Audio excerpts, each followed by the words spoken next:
I stood at the door of our new home and watched my bride run out into the rain to pick someone up from the airport. She threw her arms around the man, holding him with the same passion she once held me. I turned off the lights, grabbed my suitcase, and walked away from our new life together. The next day, she returned home, glowing and smiling. Then she saw the ring on the coffee table next to my final, single-line message. Her smile froze. Outside, a ferocious downpour hammered against the windows, the sound a dull, relentless roar. The new condo was a sea of sterile white and celebratory champagne flutes, the crisp linens, the silk ribbons, the king-size bed we'd picked out together. Everything was so new it felt staged. The air, still thick with the lingering scent of champagne and catered food from the reception, now just smelled of stale regret. Ethan Reed, today's groom, was standing alone at the center of this grand, farcical production. My bride, Chloe Evans, had just taken a call. The light from her phone illuminated a look of genuine panic. "Honey, Leo's flight was delayed. He's stuck at Seattle-Tacoma all alone. It's just awful. I have to go get him." Leo Vance, the best guy friend she was always talking about.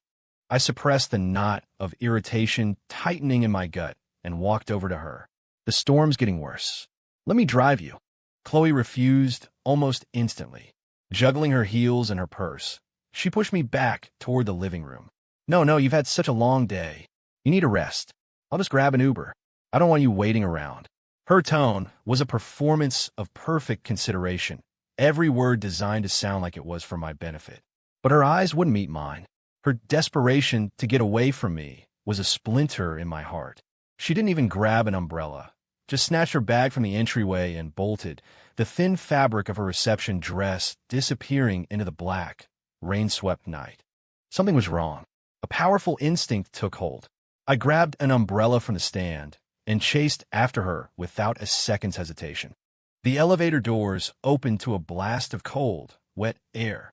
I'd barely reached the lobby entrance when I froze. There, under the lonely glow of a streetlight, was Chloe. She wasn't waiting for a car. She was a moth flying into a flame, throwing herself into the arms of a tall man. Leo Vance, I presumed. They were clinging to each other, a desperate, crushing embrace, as if trying to merge into one person. The rain blurred my vision, but it couldn't obscure the look of pure, unadulterated joy on her face, a look I had never seen before. The man's arm wrapped possessively around her waist as he leaned in, gently brushing the wet hair from her forehead. The gesture was so natural, so intimate, so proprietary. The umbrella slipped from my hand, clattering onto the pavement with a hollow thud. My heart plummeted with it, straight into an icy abyss. So, fairy tales were lies. On our wedding night, my bride was running into the arms of another man. I didn't rush out to confront them. I didn't make a sound. That would have only made me the punchline to a cruel joke. I bent down, picked up the umbrella, and turned back toward the building that was supposed to be my home. In the polished reflection of the elevator doors, I saw my own pale face, the eyes behind my glasses empty and devoid of light. Back in the condo, I didn't turn on the lights. In the darkness, the festive white ribbons and floral arrangements looked like leering ghosts, silently mocking my stupidity. I calmly pulled a suitcase from the walk-in closet, the one we'd packed for our honeymoon. Methodically, without making a sound, I packed my essentials. It was as if I weren't a betrayed husband, but merely a business traveler heading out for a trip. Finally, I walked to the bedside table and picked up the custom-made wedding ring I had given Chloe. The diamond still glittered coldly in the dim light. I placed it on the glass coffee table in the living room, where it couldn't be missed. Next to it, I left a note I'd scribbled on a pad from a hotel.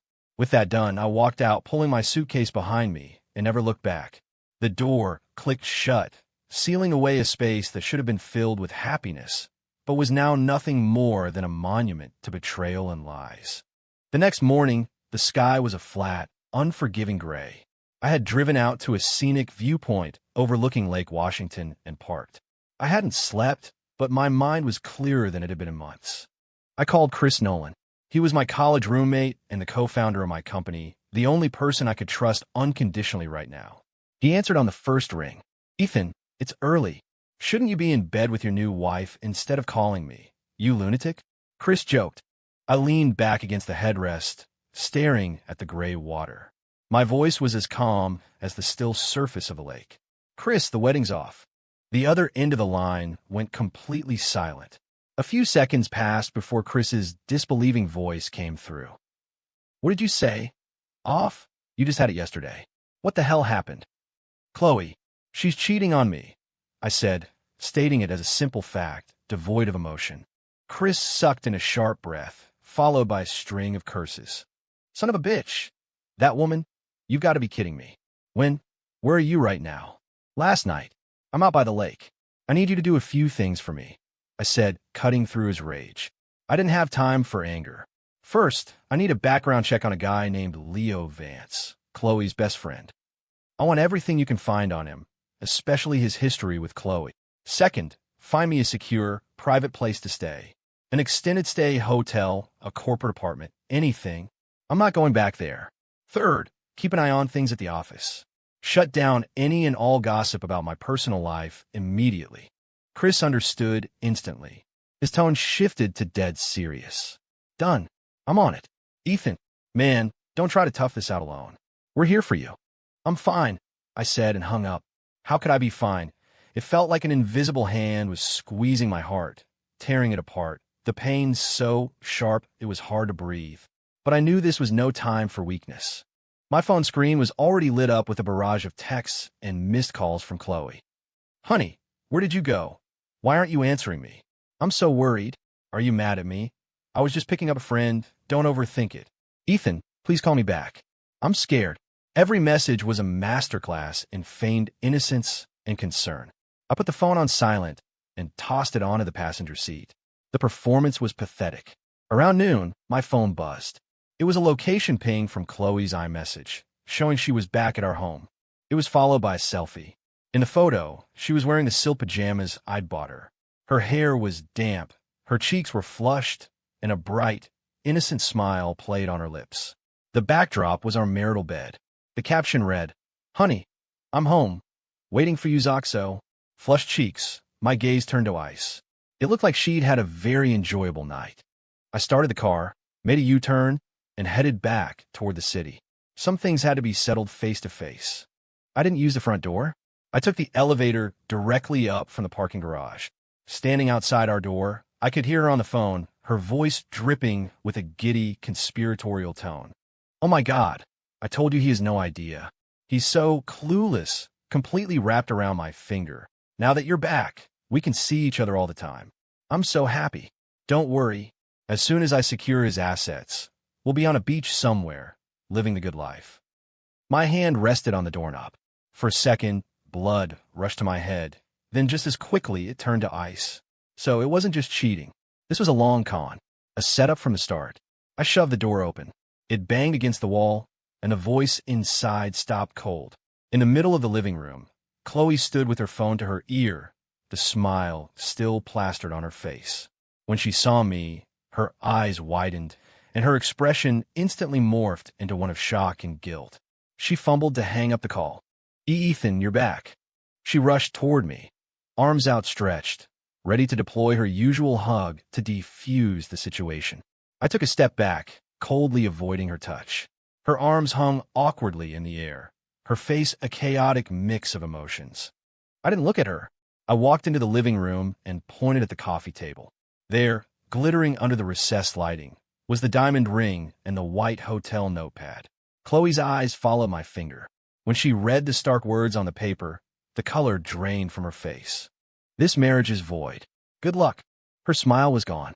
A moment of dead silence was shattered by her hysterical shriek. "Ethan, what is the meaning of this?" She lunged for the note, crumpling it in her fist. "What do you mean, void? We just got married yesterday." Then came the tears, her go-to weapon, streaming down her face as she tried to reclaim my sympathy. "Is this because I want to get Leo last night? He's just a friend. Why don't you trust me? Don't you love me anymore?" I stood there, silent and cold as a statue, and watched her one-woman show. Looking at that tear-streaked face, all I felt was disgust. The sweet, innocent girl I thought I'd fallen in love with had only ever been a role she was playing. A friend, just a little emotional. I finally spoke, my voice hoarse but laced with a cold, cutting edge. My composure seemed to unnerve her. She started crying harder, beating her fist against my chest, as if she were the one who had been wronged. Yes, Leo is my best friend. We haven't seen each other in years, and his family is going through a tough time. I was just comforting him. Ethan, how can you be so petty? The lies came so easily to her, so full of self-righteous indignation. I pulled out my phone, done with the conversation. I opened a video file and turned the screen toward her. Really? Is this your idea of comforting a friend? On the screen, security footage from last night was playing silently. The view was through the rain, but the angle was perfectly clear. It was from the camera directly above my parking spot. In the video, she and Leo were locked in a tight embrace under the streetlight. Then Leo leaned down, and they kissed, a deep, passionate kiss in the pouring rain that lasted for over a minute. That wasn't the kiss of comforting friends. That was the kiss of desperate lovers. Chloe's sobs dyed her throat. Her eyes were glued to the screen, her expression shifting from wounded innocence to a ghastly, pale panic. No, that's not, she stammered, reaching for my phone. I pulled it back easily. The evidence was undeniable. Her entire defense had just collapsed. Chloe, I don't have time to play these games with you, I said, pulling another document from my briefcase and throwing it on the coffee table. Divorce papers. I've already signed them. You leave with nothing. We're done. I had my legal team ensure that she wouldn't get a single penny from our brief marriage. I was even prepared to sue for the return of expensive premarital gifts given under fraudulent pretenses. Her eyes locked on the words, "You leave with nothing," and she snapped. The shock gave way to pure rage.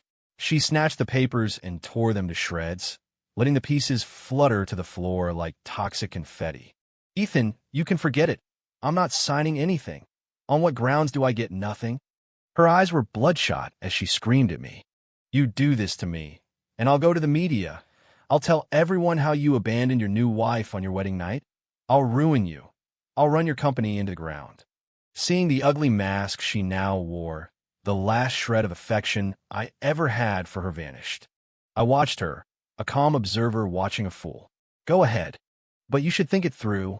I have a complete file of evidence proving you and Leo Vance have been in an inappropriate relationship, both before and after our wedding. That includes, but is not limited to, your hotel receipts, your text history, and the wire transfers you sent him. So let's play this out. If we put all of that online, who do you think the public is going to believe? Who do you think is going to be ruined then? You or me? Every word was a hammer blow, striking her again and again.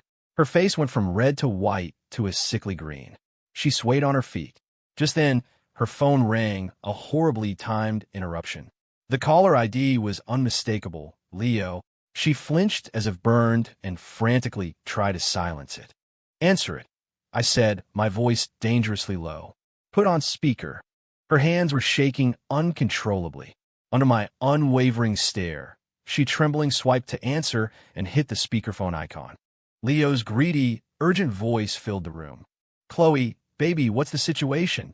Did that idiot Ethan figure anything out? You need to hurry up and get that blue folder from the safe in his office. It's the patent file for their new tech. Once we have that, we're set for life. Move it. Don't let him get suspicious. Every word was a deafening slap across Chloe's face.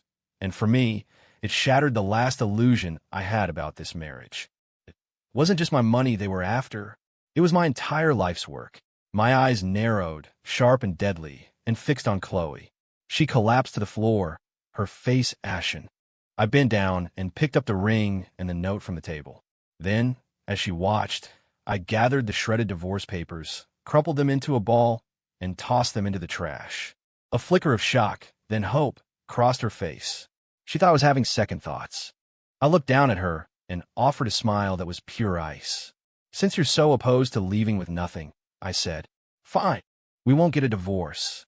I'm going to make you pay a price 1,000 times worse than just walking away empty-handed. My words were like a bucket of ice water, extinguishing the flicker of hope in Chloe's eyes. The raw menace in my voice terrified her. She remained crumpled on the floor, speechless. I didn't give her a second glance. I turned and walked out of that toxic apartment. But Chloe wasn't one to go down quietly.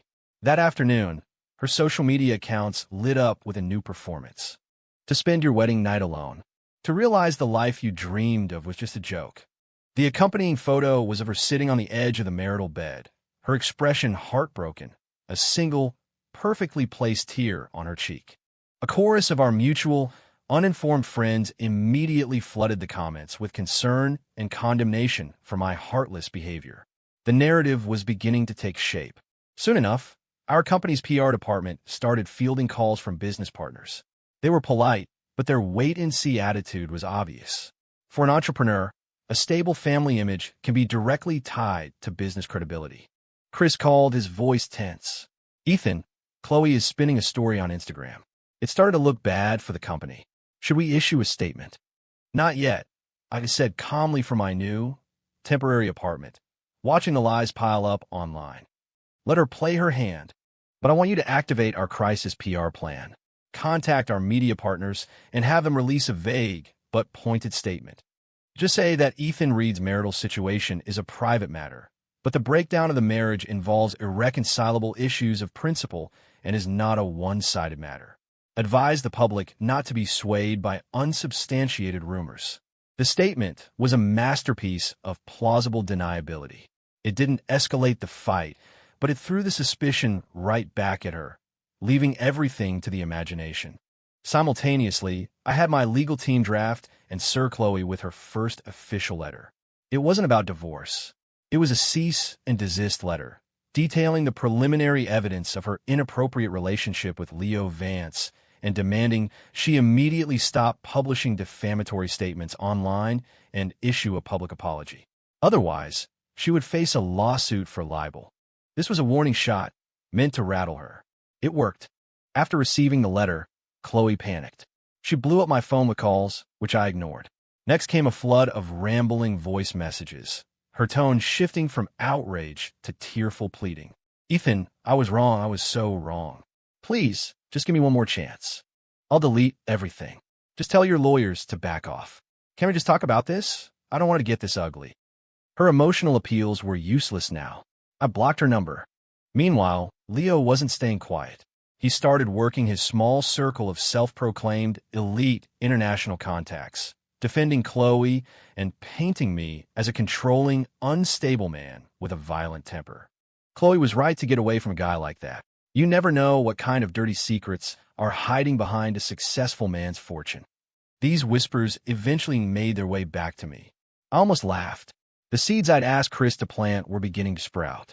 Through a few discreet channels, Chris had anonymously leaked some rumors about the elite Leo Vance to several online gossip blogs that love to dig. For instance, the fact that his overseas degree was from a no-name community college, not Wharton.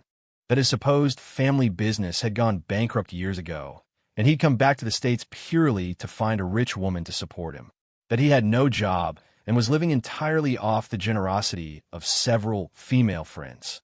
These tidbits were like stones dropped into a still pond, creating immediate ripples. The media's sense of smell is sharp. Soon, articles began appearing online questioning Leo's elite persona. The Ivy League beau, a house of cards. Who was the best friend? Who met the bride at the airport? A closer look at Leo Vance. Chloe had tried to use public opinion to crush me, but now the fire was spreading to her lover. She texted me from a new number, demanding to know if I was behind it. "Ethan, why are you going after Leo? What did he ever do to you?" I had to laugh at the text. Even now, she was protecting him. Or maybe she was terrified that if Leo's reputation crumbled, she'd have no one left to lean on. I didn't reply. I sat by the floor-to-ceiling window, watching the city traffic below as the online narrative shifted exactly as I had planned. Round one of the information war was mine. Their struggle was just beginning. Public opinion was just the opening move. The real war would be fought in the arenas of business and law. The next morning, I called an emergency meeting with my company's senior executives. The atmosphere in the boardroom was tense. Everyone watched me, treading on eggshells. I scanned the room. "Ladies and gentlemen, I'm sure you've all heard the recent rumors concerning my personal life. I've called you here today to make one thing clear. My private affairs will not impact the operations of this company. Anyone who spends more time gossiping than working can clear out their desk today." My tone was even, but the threat was unmistakable. The leadership team immediately pledged their full support to stabilize the company. I then laid out a series of contingency plans, personally called our most important partners to reassure them, and ensured all project timelines would remain on schedule. After the meeting, I met with my personal wealth attorney. I want all my non-corporate assets moved, shielded, and legally insulated. And I want it done yesterday. The lawyer understood perfectly. This was to prevent Chloe from making any claims on my personal wealth in a potential divorce battle. Consider it done, Mr. Reed. We have the best strategies for this. That afternoon, Chris's background check on Leo Vance arrived. It was more damning than I could have imagined. Leo wasn't just a fraud. He was a predator. The report showed that before returning to the U.S., he had run romance scams on several wealthy international students in Europe. The amounts weren't huge, but the pattern was clear. Since coming back, he had refined his methods. He specifically targeted ambitious, insecure women who were desperate to marry into wealth, using his fake elite, backstory, and smooth talk to swindle them. But the most crucial piece of information was this. Leo and Chloe connected right after her family had lost a significant amount of money in a bad investment and were desperate for her to find a wealthy husband. Their meeting was no coincidence. I read the report, my knuckles turning white. Chloe didn't marry me just for a comfortable life. This was a premeditated honey trap, a meticulously planned business fraud disguised as a marriage. Leo was the mastermind. Chloe was the operative. From the very beginning, their target had been my company, my patents, my entire net worth. An icy chill crept up my spine. I immediately called my lead counsel. Mr. Davison, we have a new situation. I suspect this is more than a simple marital dispute. We may be looking at conspiracy to commit fraud and corporate espionage. I need you to assemble a top-tier litigation team, both civil and criminal. After hearing my summary, Davison's tone became grave. Mr. Reed, if what you're saying is true, this changes everything. We'll need direct evidence of collusion between Evans and Vance, specifically any attempts they made to access or transfer your personal or corporate assets. I understand. After the call, I took immediate action. I instructed Chris to fast-track several major contracts that were in the pipeline, getting them signed and finalized immediately. I also had our tech team implement the highest level of encryption and physical isolation for all our core project data. I wouldn't let them sabotage my business out of desperation. Then I did something bolder. Using a program I had developed myself, I quietly accessed Chloe's personal cloud storage. I wasn't interested in her personal life. I was hunting for evidence of their crimes. What I found made my blood run cold. In her cloud, there was an encrypted folder. Once I broke through, the contents told me everything. The folder didn't just contain photos she'd secretly taken of my bank statements, property deeds, and stock portfolios. It also held a complete, explicit chat history between her and Leo, dating back to before we even met. Babe, that fool Ethan bought me another car today. His money is so easy to get. Sweetheart, just be patient. Once I get my hands on his company's source code, we'll be set for life. I got the combination to his office safe. I'll make a move next time I have chance. Message after message chronicled their plot, detailing how they saw me as a lamb for the slaughter. There were even receipts for large money transfers from Chloe to Leo, all dated shortly after I had given her expensive gifts. She was using my money to fund her lover. The evidence was irrefutable. They were co-conspirators. I shut down the laptop and leaned back, closing my eyes. When I opened them again, every trace of emotion, the grief, the pain, the anger was gone. All that remained was a cold, desolate resolve. The fire of revenge wasn't a roaring flame. It had been compressed into a block of dry ice, cold enough to burn through anything. Chloe, Leo, your game is over. Mine has just begun. Just as I was planning my next move, Chloe's parents showed up. They didn't come to my temporary apartment. They went straight to my office building and caused a scene in the lobby. Chloe's mother sat down on the marble floor and began to wail. Is there no justice in this world? The rich think they can just walk all over us. My daughter marries him, and he throws her out the next day. That heartless monster. She slapped the floor for emphasis, her shrieks attracting a crowd of employees and passersby. Chloe's father stood nearby, hands on his hips, screaming obscenities at the receptionist, accusing us of being bullies. Chris had security contain the situation immediately, escorting them to a conference room. I watched it all unfold on the security monitor, my face impassive. Only when they had exhausted themselves did I walk into the room. The moment she saw me, Chloe's mother lunged, trying to grab my arm. "Ethan, you're finally here. Tell me, what did our Chloe do to deserve this?" She was sobbing, painting me as a villain. "She still loves you so much. She's at home crying every day, saying this is all a big misunderstanding. Just be the bigger person, drop the lawsuit, and let her come home." She even made a show of trying to kneel. I stepped aside, avoiding her. You want to know what she did? I didn't waste words. I placed a tablet on the table in front of them. "See for yourselves." The first thing I played was the security footage of Chloe and Leo kissing in the rain. The shouting and crying stopped instantly. Their expressions morphed from outrage to shock to disbelief. Next, I swiped to a summary of Leo's history of romance scams and the details of his family's bankruptcy. "This is the man your daughter betrayed me for on our wedding night." Finally, I opened the screenshots of the chat logs from Chloe's cloud account. The vile conversations, the plots to steal my assets and company secrets were all laid bare before them. The conference room was utterly silent. The color had drained from her parents' faces, replaced by the gray pallor of defeat and despair. They opened their mouths to object, but no words came out. The mountain of evidence had crushed them. "Now," I said, looking down at them, my voice like ice, "do you still think this is my fault? Chloe will not get another chance. There will be no negotiation. Control your daughter. Don't ever interfere with my life or my business again. Otherwise, the next time you see this evidence, it will be on the front page of every news outlet in the country." I turned and left them there, two broken people in a silent room. The fallout was even more dramatic than I'd anticipated. Her parents must have gone home and confronted her with everything. Meanwhile, Leo, upon learning that I knew about his sordid past, went into self-preservation mode and immediately started distancing himself from Chloe. He told everyone they were just casual friends, and that he'd only met her at the airport as a favor to a friend. He then blocked her on all platforms. Scorned by her parents and abandoned by the man she thought was her true love, Chloe had a complete breakdown. She started calling and texting me relentlessly from burner numbers. Her messages devolved from desperate apologies to venomous threats. "Ethan, you ruined my life. You're a monster. If I'm going down, I'm taking you with me." I ignored her final, desperate thrashing. I found it both pathetic and pitiful. I had Chris do one last thing.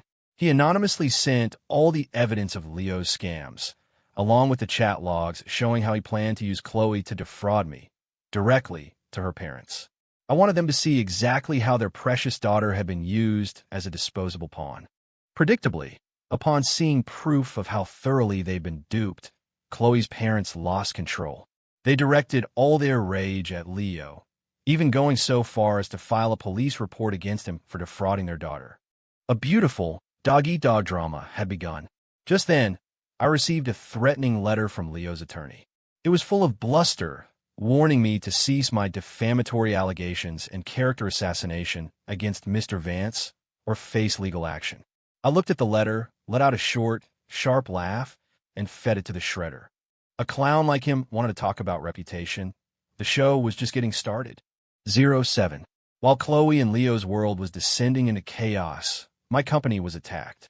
Late one night, our highest-level security system triggered an alert. My head of cybersecurity called me immediately, his voice graver than I'd ever heard it. "Ethan, we just thwarted an external breach attempt. They were trying to access the core database for Project Meridian. Our firewalls and backup defenses caught it in time. No data was compromised." My stomach dropped. Project Meridian was the future of my company, the culmination of years of my life's work. If that data were stolen, we'd be ruined. "Did you get an IP address?" I asked immediately. "We did," the tech lead said, hesitating.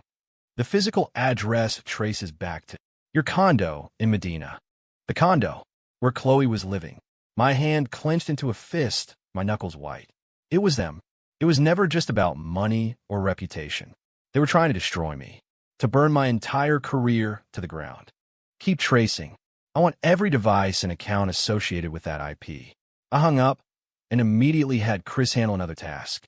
"Chris, I need to know everyone Leo Vance has met with recently. specifically any of our competitors in the industry. Chris was efficient. Before sunrise, I had the answer. 2 weeks ago, Leo had a secret meeting with the VP of our biggest rival, Stellarix Innovations. And Stellarix was currently developing a project with a technical approach that was unnervingly similar to Project Meridian. All the pieces clicked into place. Leo and Chloe were trying to steal my intellectual property and sell it to the competition for a massive payday. A vicious, brilliant plan to kill two birds with one stone. I moved instantly. First, I ordered my tech team to conduct a top-to-bottom security overhaul of our entire network, patching every vulnerability and searching for any hidden backdoors. Second, I had them secretly deploy a honeypot. It was a decoy database disguised as our core server, filled with fake, corrupted data that was embedded with tracking and self-destruct scripts. The next time they tried to steal from me, not only would I pinpoint their exact location, but I would also brick their system. With that in place, I had my attorney, Davison, send one final, severe warning letter to both Chloe and Leo. This time, the letter explicitly accused them of conspiracy to commit corporate espionage and theft of trade secrets, felonies. The letter clearly terrified Chloe. In her panic, she ran back to her only lifeline, Leo. But Leo was done with her. He saw her as a liability who had failed. Instead of comforting her, he reportedly screamed at her, blaming her incompetence for exposing their plan. Then, Leo did something that was both shocking and completely in character. He had a third party reach out to me. When we spoke, his voice was no longer arrogant, but sycophantic. Mr. Reed, Ethan, I think there's been a terrible misunderstanding. This was all Chloe's idea. She seduced me. She was the one who offered to steal your company's secrets to prove her love to me.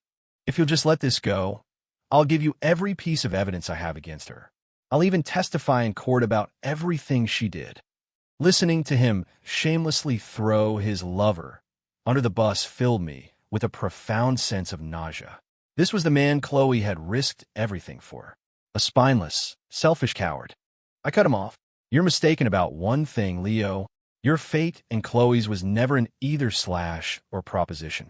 I'm the one who decides how this ends for both of you. I hung up, extinguishing his last glimmer of hope.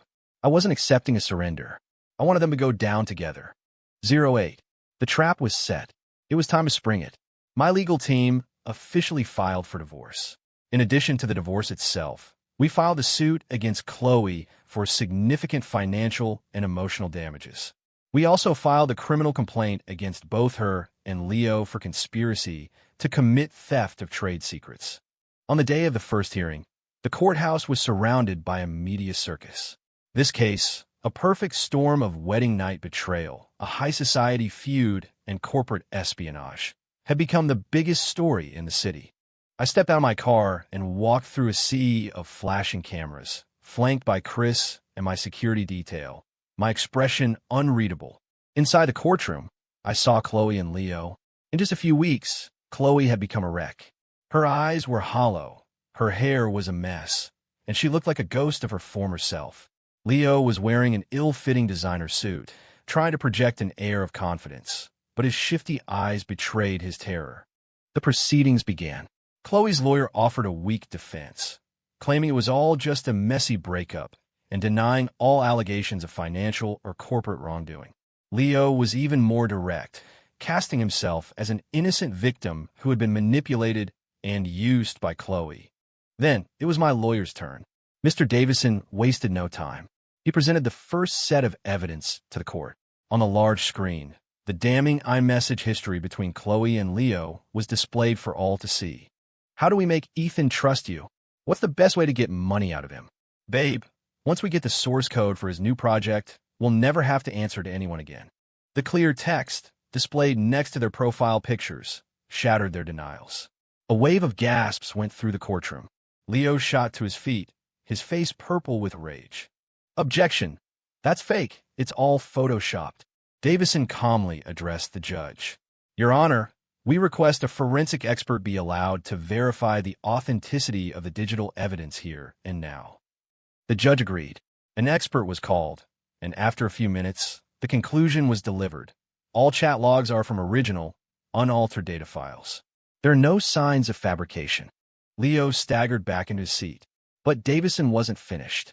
With a slight smile, he presented the second piece of evidence.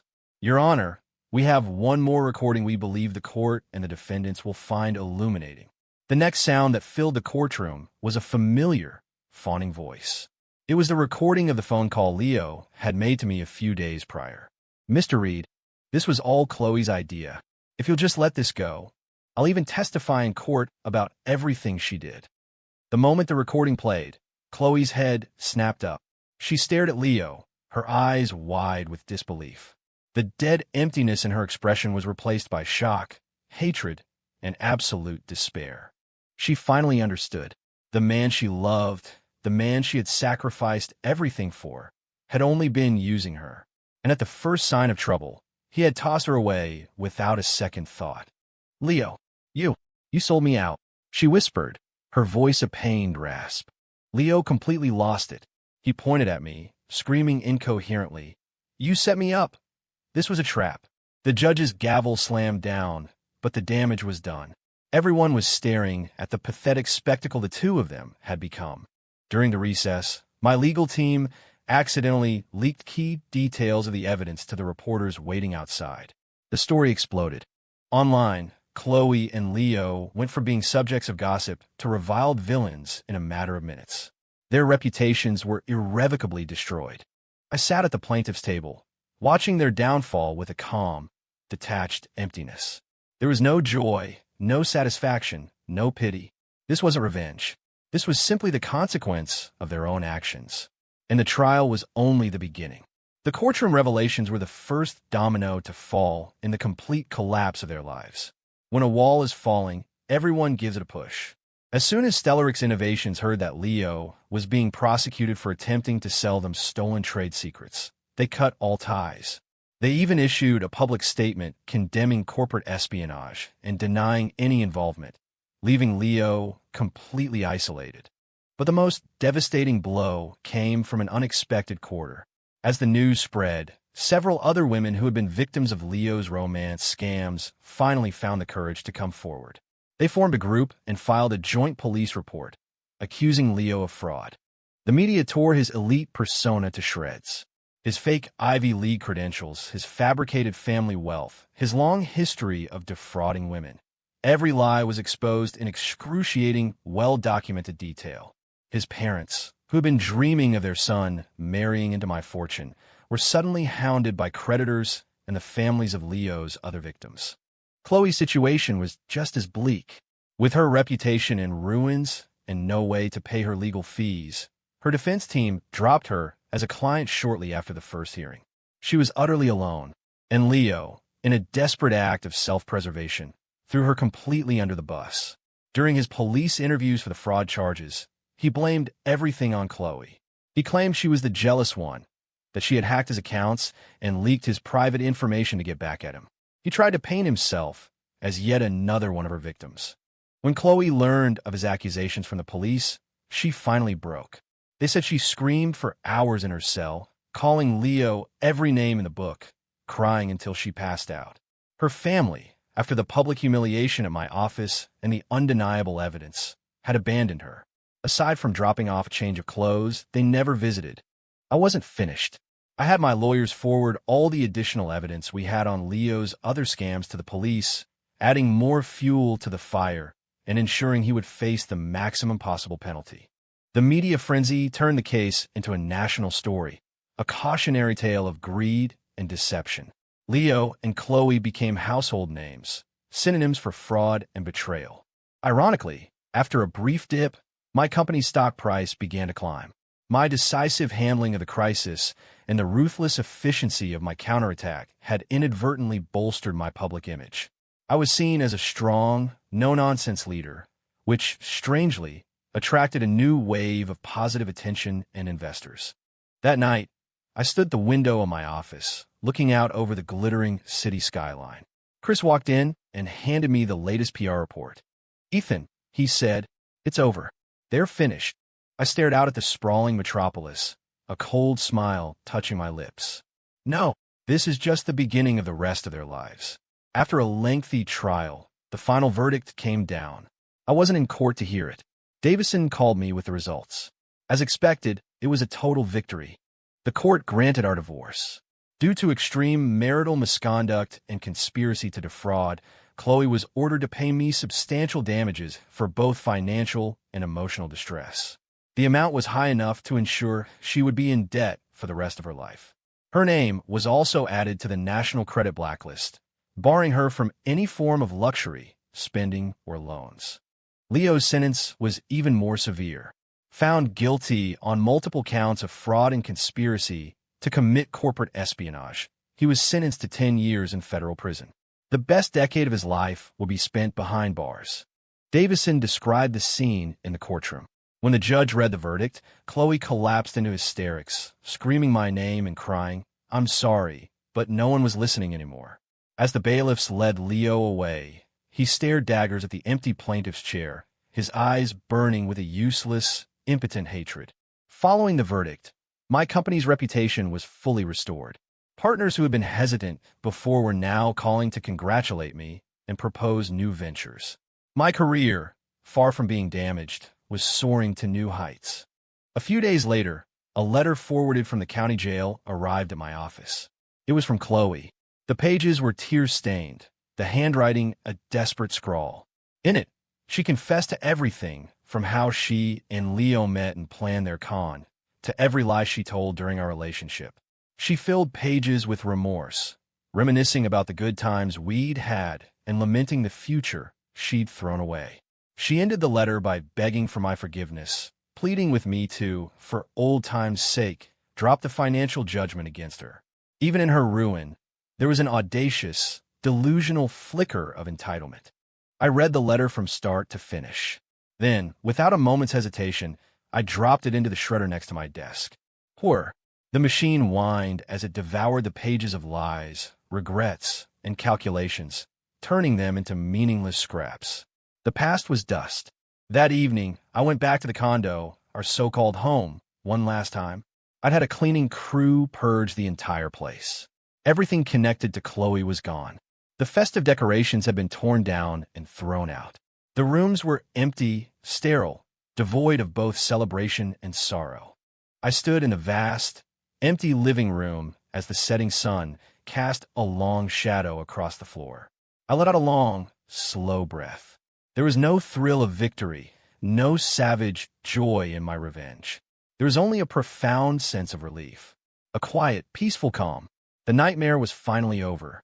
Life, having ground the ugly past into dust, finally returned to normal. The media frenzy eventually died down, replaced by new scandals. But for Chloe and Leo, their lives had entered an irreversible downward spiral.